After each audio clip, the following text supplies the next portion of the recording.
1 minute past 8 a.m. this Wednesday morning. Let's take a look at politics. Now, in the just concluded NRM party leadership elections for the position of the vice chairperson for the Eastern region, one of the former aspirants is contesting the results. Sanjay Tanna challenged the variations in the results tallied in all regions.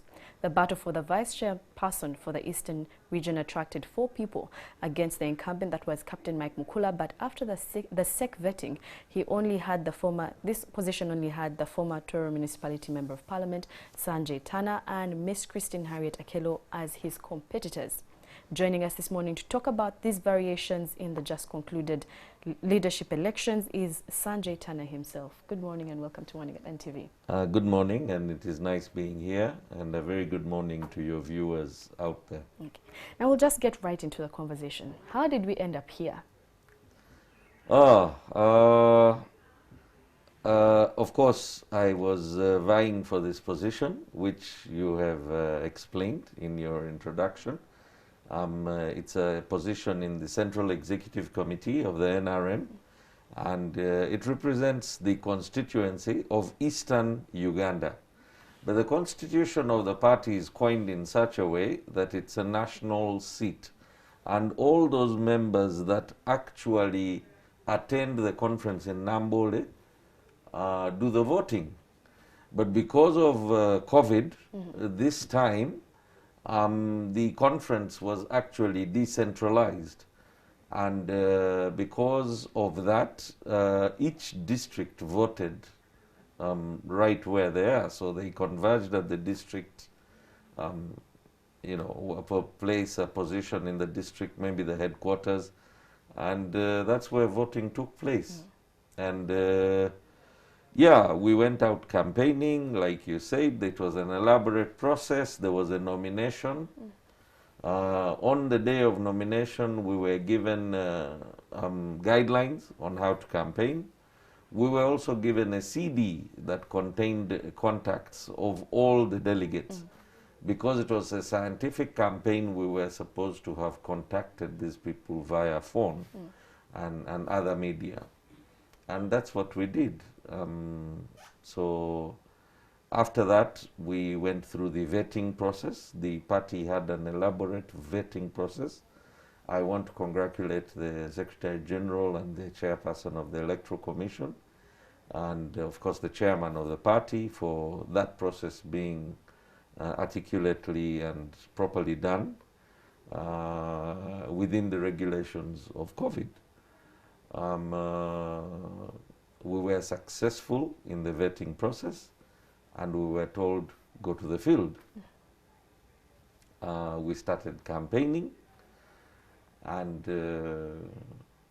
it was a very, very arduous campaign because it took us all over the country. So it was like a mini presidential campaign. So from West Nile to Karamoja to Acholiland to Lango, to Bukedi, to Sebei, to Chigezi, Ankole, Buganda, Bunyoro. We literally went to all the regions. The regions that I couldn't reach because of time, I sent agents, I sent representatives. Yeah, and that is what happened. So fast forward here, we are almost a week shy of the election. The leader eventually emerging from this particular position being Captain Mike Mukula. But you're coming out to say, no, I contest the results. You know, he who alleges must prove. Where is the evidence of this? Those that attended my press conference yesterday know that I have put in a petition, a copy of which was provided to all of you. The allegations were made. Of course, my first petition to the Electoral Commission was in the first week of August, where we were contesting the manner in which my opponent was using my race, my origin, against me. Unfortunately for us, that petition was never addressed. It was never brought to its logical conclusion. So yesterday in the press conference, we were talking about the details of what happened on election day. As a party, we went to Nambole sometime in Feb and amended the constitution to allow voting to take place by lining up. That amendment to the constitution was then later ratified by the party. To our shock and surprise, when the guidelines were being provided on the day of campaigns, when the party organized public campaigns, we were told that the voting procedure shall be by circulation, by resolution and circulation, which turned out to be extremely difficult to manage, in my own opinion. And those are some of the issues we've raised in our petition. Just to stop you there for a minute and go back to when you mentioned the fact that you first of all put in a petition at one point against what was happening during the campaigns and what was being said, and that did not go to any, didn't yield anything for you. And what does that reflect as a party if you come in and you say this and nothing is done of that? Of course, you must appreciate that as a party, we are still very, very young. If you compare the NRM party to other parties like the ANC or the CCM, in terms of depth and width and robustness, we may be far better than other parties in the country. But when you look at the structural weaknesses, they're definitely there. We cannot run away from that. And that is the crux of the matter. That is what has led me to put whatever happened so that it is on record, it is in writing, and I'm glad that NTV is giving me an opportunity to put some of the matters on record, so that posterity will judge that I didn't actually lose this election. So this is something that is extremely important as a party. I may not be able to achieve much, but at least everybody who is out there, the party members, the delegates that voted, everybody definitely knows who won this election. And the flaws within the process must be addressed. Otherwise, we are heading to a bigger disaster. Here it is maybe a few aggrieved parties, those members of CEC. Maybe we are 3 or 4 who are aggrieved, and maybe we are about 1 or 2 making noise about it. But the rest are definitely aggrieved and hurting because what happened wasn't right. First of all, the methodology changed. Secondly, if you look at the tally sheets we have and my legal team is putting together, there are many polling stations where the results were tampered with. Out of the 142 polling stations? Yes. And there was also, if you look at the totals, you see the procedure was simple. If you look at what was set up, you go to table number 1, endorse the presidential candidate. Go to table number 2, endorse the party president. Go to table number 3 and endorse the national vice chairperson. Second national vice chairperson. Vice chairperson Eastern, Western, Central, Kampala and Karamoja. It's all in one room, and you had to move from one table to another to another. Quite clear. I want to believe that whoever walked in that room, because we love our party chairman and we all support him, no one missed signing the president's endorsement. The total number of endorsements that the president got was round about 9,000. Okay? The CD that we got as the total number of voters contained 8,860 voters.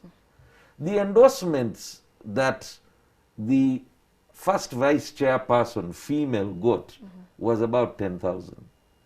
The endorsement that the vice chairperson central got, all the candidates, when you total their votes, is about 10,000, 9,800. I don't have the figures, but it's provided in my brief. But the one for Eastern Uganda went to 11,000 something. And we are asking, where did the voters come? Either people voted twice, or voters were brought in specifically to vote for the Eastern candidate, and they jumped all the other candidates. It was worse when we went to Western Uganda. The total number of votes cast were 12,555. So I am saying there is something that is fundamentally wrong. In electoral politics, especially when we are dealing with colleges, the number of delegates are known. We were given a known number of delegates. Out of those, many have died, many were out of town, many have left the party and gone to become civil servants and other jobs. Many were not able to make it to their polling stations because of the COVID restrictions.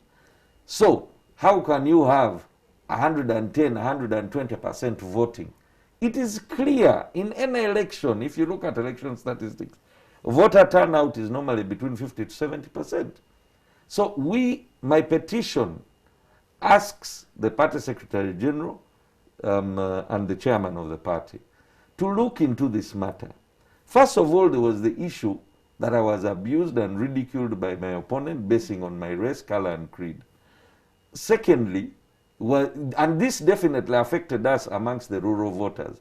Secondly, the modus of voting was changed unconstitutionally without the necessary constitutional amendments to back the changing of methodology of voting, which worked against us because the rural voters who do not know how to read and write were disenfranchised, and the people who were seated on those books actually did it on their behalf.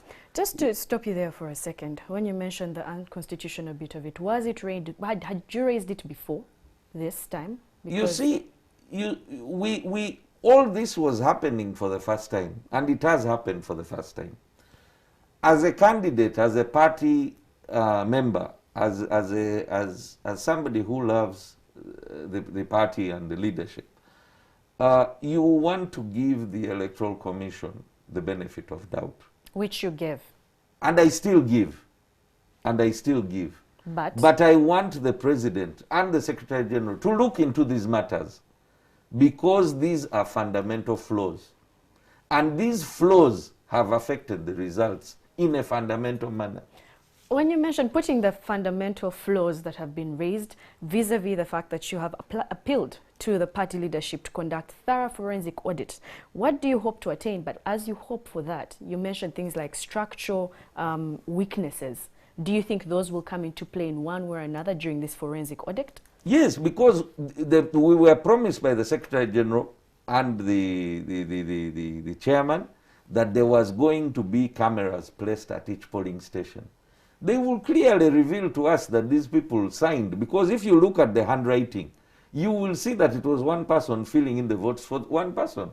The other issue is a place like Mbale. The total number of voters, 150. The total number of votes cast are about 200. Where did the other voters come from? A place like Ruvaga has registered voters, I think they're about 80-something. My opponent got 188 votes. And the question here is, where did the extra 100 votes come from?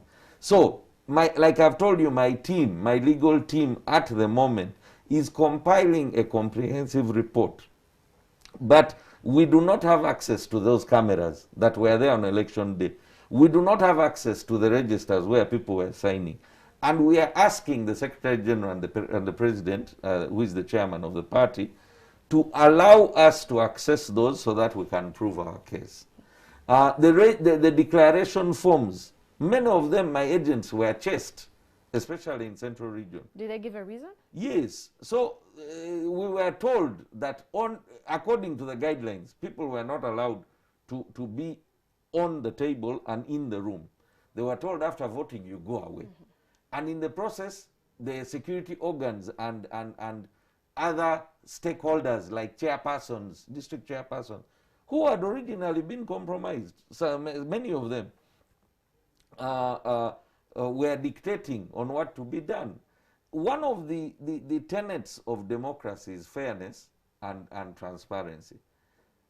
An election held on the same day, at the same time, in the same room, managed by the same person, manages to remit results for the president, manages to remit results for the vice chairpersons, all other regions except Eastern.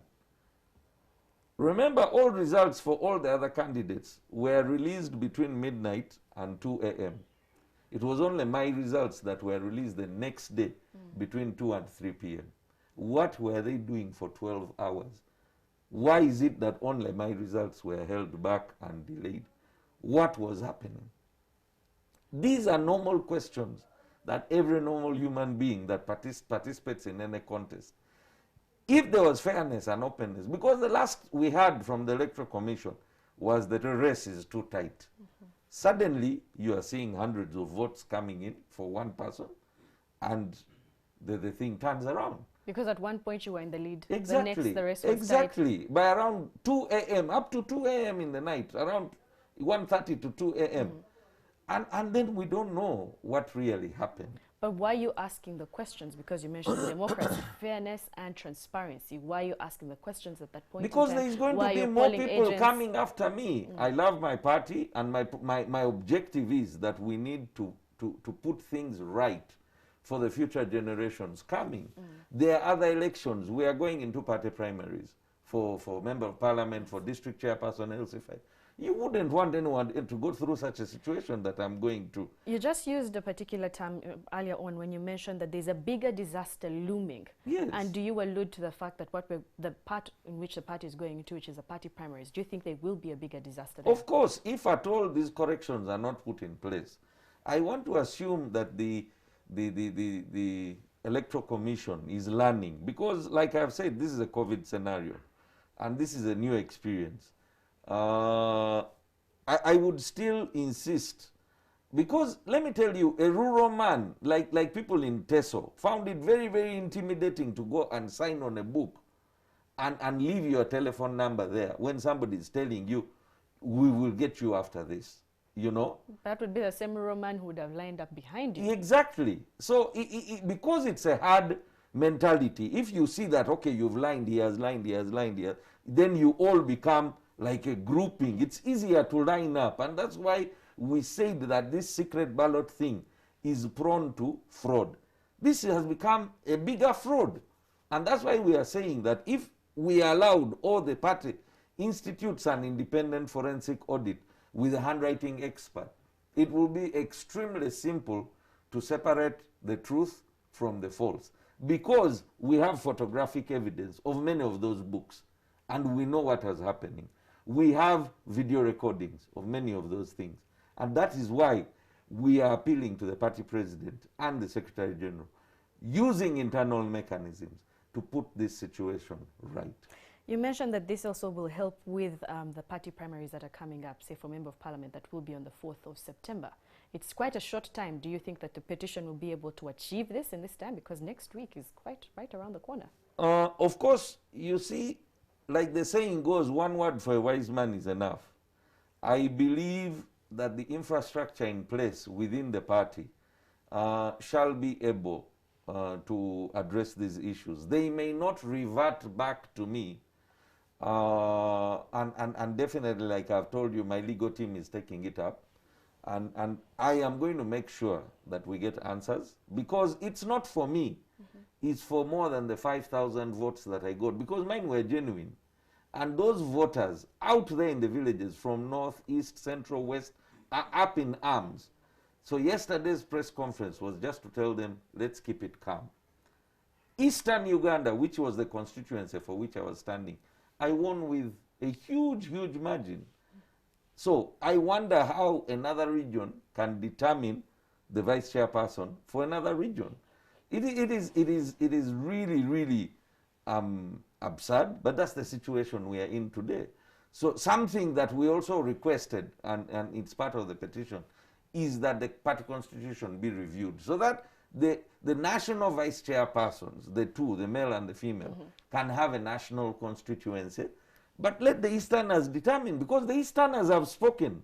It is very clear, despite all the intimidation, despite all the harassment, despite all the weaknesses within the system, I still won Eastern Uganda. So you also want that if it's the Western region, let the Western region join, vote because for they the know there are national problems. The voters and the delegates from that side, the people of West understand the kind of leader they want. The North understands their leader. The East understands what they want. So the racial card played against me in Central and Western and parts of Western Uganda. But the Eastern Uganda, which I have lived in, brought up, worked, I have businesses there, employ hundreds of people, understand me and were willing to work with me. It is the people of other regions and the manipulative forces that have denied them the chance. So my purpose of this petition is that these wrongs must be put right. Okay. As we look at the wrongs, do you think in any way the pandemic could have been used for foul play in these particular elections? I think the pandemic has two sides. One is that it allowed the voters to understand. Some of these SEC members have been there for more than 15, 16 years. They've never gone to meet their voters. They've never been accountable to the voters. They have never talked to the delegates. They always used to meet them in Nambole. And again, it was that herd mentality. You meet people in groups, and because you have enough noisemakers and enough clout, you move in a herd, and the president urges the opponents to step down, and it was unopposed. And, you know, people had the hangover effect of unopposed. And until the end of this election, many of the candidates were still, despite us being the candidates, they were moving around saying, oh, unopposed, unopposed. But this exposed the party. It also gave the party president, who's President Museveni, you know, the advantage, because all of us went campaigning for the president. I was campaigning for him, and other candidates were campaigning for him. So the ground is already softer. Initially, he used to carry these people. He was the one carrying the load. Instead of them helping him, he was the one helping them. This time, COVID had that positive effect. However, yes, this management, because if I want to strongly believe, if it was lining up, then I wouldn't be here crying foul. Because we are sure we had the numbers, and we are sure that these people would have been shamed and denied the opportunity to do this. Okay. Now, speaking of crying foul, as we wrap this up, 1 minute you congratulated Captain Mike Mukula. The next, you had changed. So does it mean in one way or another, with this petition, would you say you'd be willing to go ahead and, if a few things are changed, as you have mentioned, with your petition, if a few things are changed, but Captain Mike Mukula remains the vice chairperson for the Eastern region? You see, me and Captain go back a long, long way. We were friends even in the business world before politics. I believe we are still very, very good friends. He sent me a congratulatory message for participating and a good fight. And as a good sportsman, once the match, the referee has declared the match, he's the winner. But it does not stop me from raising my grievances. I did that yesterday, and in summary, I thanked the party president, our chairman, I thanked the Secretary General, I thanked the Electoral Commission of the party and the entire team at the party for organizing this election and allowing me to participate in it. I also went ahead and congratulated Captain Mike Mukula on his victory, and I promised that we will work together. But it does not, by me congratulating him and accepting to work, it does not push under the carpet all the wrongs that happened. And therefore, I am demanding that while we are working and moving forward, these issues need to be addressed. It's not going to wash away the fact that because of my love for the president, or my love for the party, or the love for my country, and like I said, this is a very young party. I do not want to tear it apart because it was a split vote. It was a 50-50 vote. I do not want to now start moving away with a huge number of voters, because there are a lot of voters that are upset leaders, and these are leaders in their own capacities. I do not want to hurt the party that I have nurtured. So in the greater picture, I let go of my personal ambition for the greater good.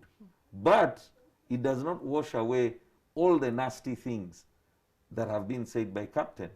It does not wash away all the wrongs that have happened in the process. So as a party, it is important we acknowledge those wrongs, address those wrongs, so that tomorrow somebody else does not have to go through the same pain that I have gone through. Okay. Have you received any support from your fellow party members on this? Yes, quite a bit. Most of the participants have called me and they've said we need to, address this issue conclusively. Many of the secretariat members that I've talked to, the party leaders, many of the leaders at the grassroots level, even non-members, and even members that do not belong to the NRM party.